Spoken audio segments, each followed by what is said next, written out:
Hello, Internet. Hold on a second. Do that. What? Web Comic Wednesday is the day. That's the new strip. It's number 60. It is done. It is in place. It's on seminalcomic.com, facebook.com/seminalworks, and various other establishments on the interwebs. If you just go to seminalcomic.com, you can find all of the other social links and follow me follow the comic at your social destination of choice. I like Google+. Google+ is fun. Tumblr is fun, although honestly, the main thing that I post to is Facebook. So the best way to follow and stay on top is Facebook. Facebook. I usually go this way to leave the condo because it's a little bit quicker, and somehow I'm behind a fucking school bus in the condo. What the fuck? Fantastic. Wednesday, the 5th, I also have a Pebble. Jenzatron and I are Pebble buddies. We're Pebble buddies now. Although I have to say, Jen, should you watch this? I know you'll watch it because you love me. Because I'm bestowing such ridiculous, nerdish storyline and creative onto you in this long goodbye here in the comic strips. I asked you on Facebook. I posted, Facebook. I posted as a comment on a photo or something for your opinion, your review of the Pebble, and you never responded.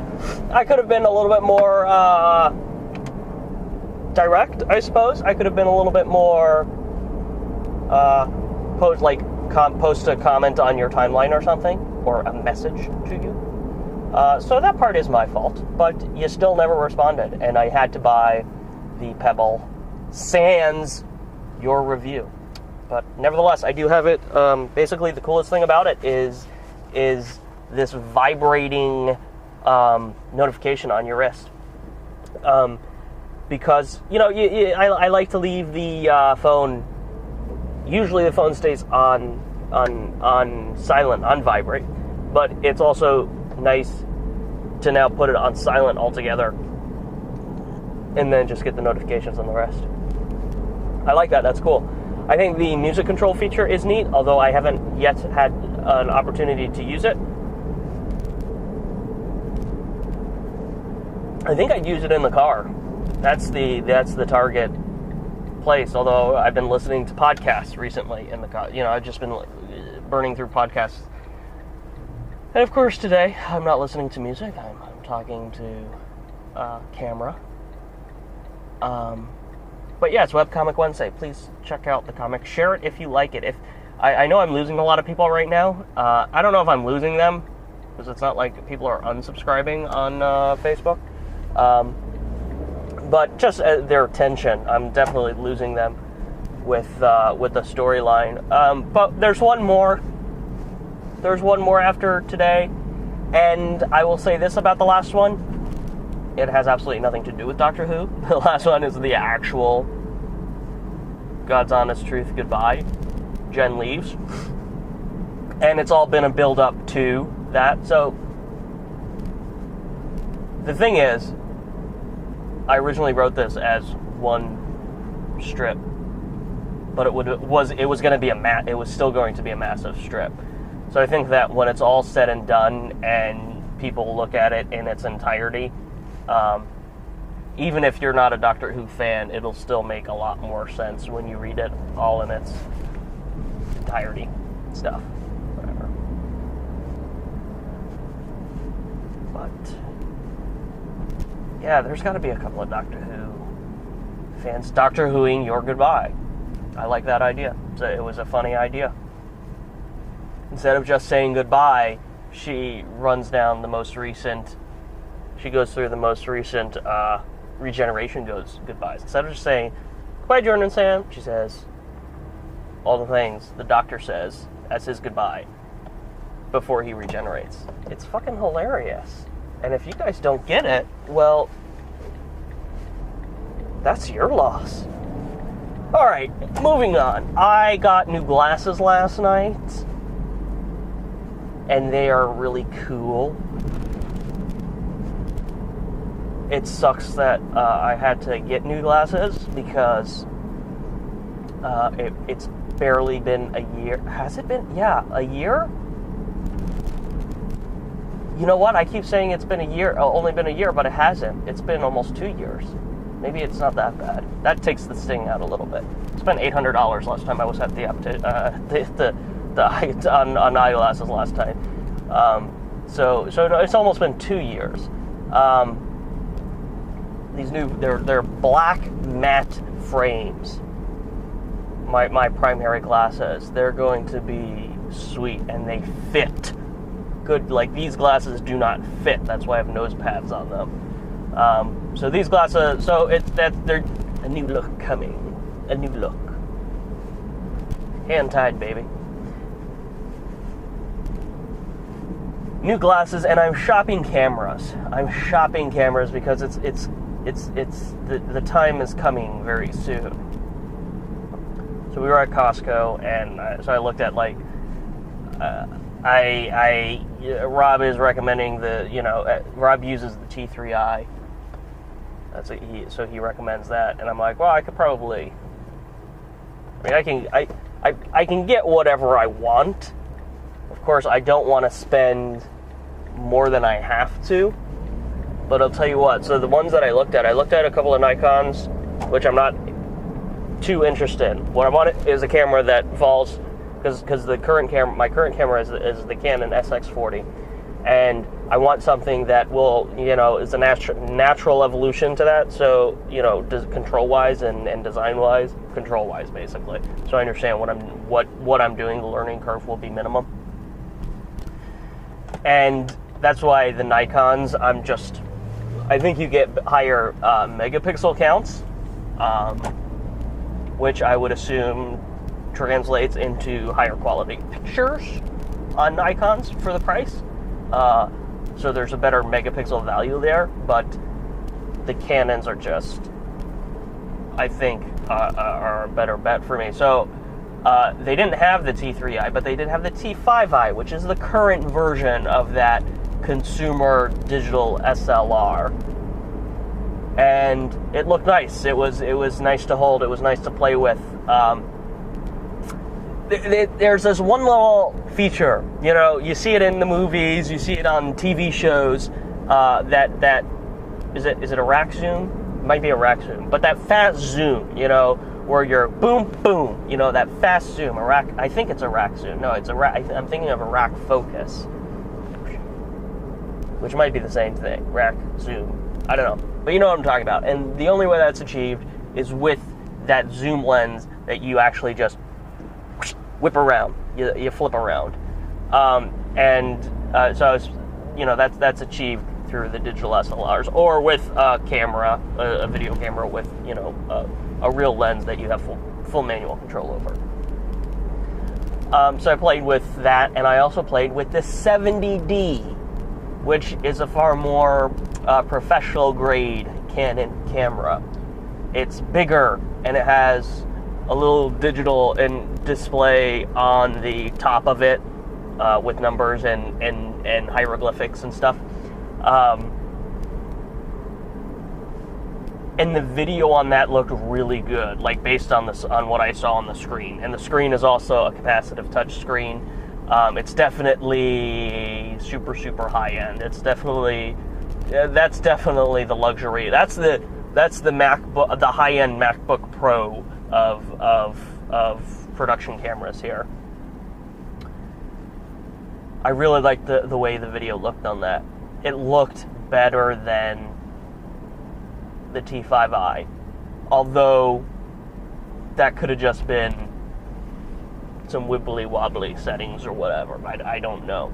I did a little bit of research. I watched a YouTube video or two last night and saw that the 70D and I don't know if the T5i has, I should check, I suppose, but the 70D has some really cool autofocus tools. When it's paired with the right lenses, that autofocusing is very quiet, which I know is a big problem with everybody in their digital SLRs. And it has a very good, so it has an extraordinarily good autofocus and usable autofocus for when things are, to lock on a subject and it moves around and it'll stay focused. The samples that he showed was like he was walking towards the camera from a distance, so it tracked him with a very good depth of field. And the other thing was a tap to focus on the screen, which was working extraordinarily well and very responsive. In previous versions of this setup, the 60D, which I think Redbuck has,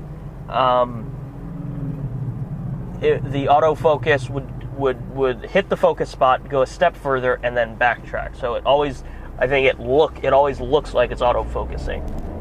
So I think in the 70D, that's been eliminated entirely, where it actually is a smooth shot. It's a smooth focus from point to point. That's very exciting.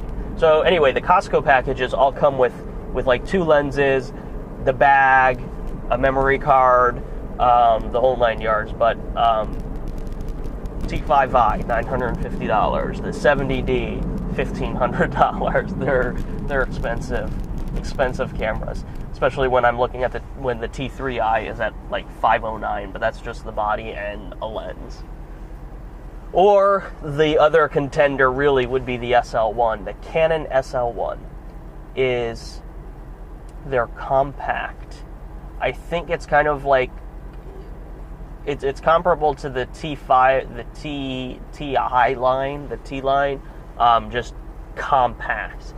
And I'm not sure it has the vari-angle LCD. Anyway, that's what I'm shopping, and this is specifically for the business, for Horberong Creative. I feel like I'm falling a little behind on that. I might just be able to hunker down today and knock some work out, but I feel like I'm falling behind. I have meetings late this afternoon with clients. That's good. There's stuff to do. It's sometimes it's the beginning of the month for the dealership stuff, and there's like 3 commercials that need to be updated right now. So my mind ballast needs to be decluttered, basically. But it's very good. I have who I'm meeting with tonight is a photography client. She needs a website. It's I think I said this last time at some point. I find it funny when creative clients, people who run creative businesses, still need me to do creative work for them. Although I guess some people don't really look at websites as creative work. Their loss. So I'm looking at cameras. It's a proper investment. I'm waiting for people to pay me. That's getting irritating. I don't know what to say about that. If I don't get paid, I will go into it. I will go into it. But right now, it's getting irritating. Could be as simple as the mail is not delivering. It got lost. It could the wrong address was written, perhaps, on an envelope. Or nothing was ever sent, despite what was told me. That's always a possibility. It's frustrating. I'm getting a banner made up. Don't know if I mentioned that. Waiting on that. So I did a little trade. I'm doing it a little bit. Most of it's on trade with WBC Graphics. But I'm getting a nice big Horberong Creative banner made up. It's got a little box in it. It's a retractable banner, so I can collapse it when I'm not using it. And I'm basically only going to put it out when I'm out at the Magic Mall office.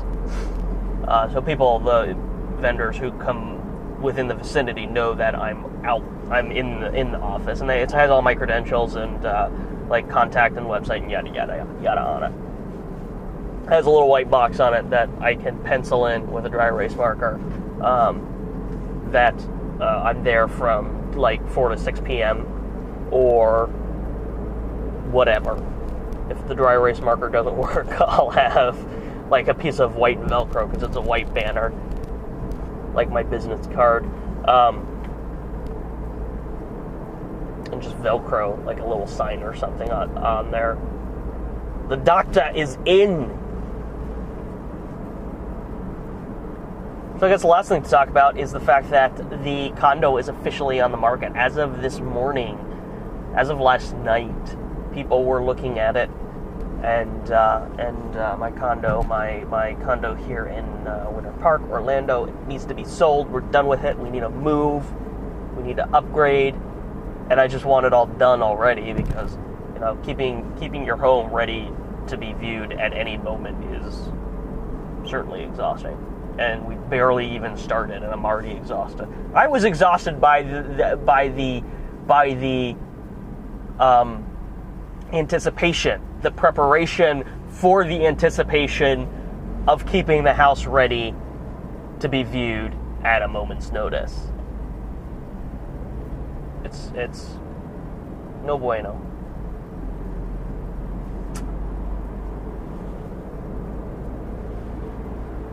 So we're gonna sell the house, sell the condo. There's one interested party related to the realtor.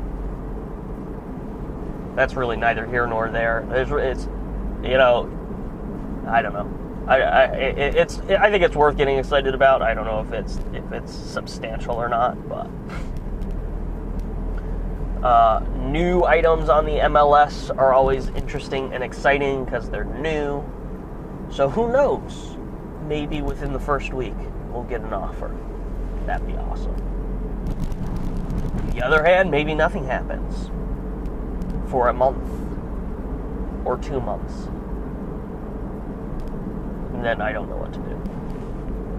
That's why I have a realtor, because she knows what to do. All right, guys, that's about it. That's about it. This is officially in Rambling Zone. It's Webcomic Wednesday. It's Office Hours Wednesday. Wednesday's a big day. Wednesday's a big day.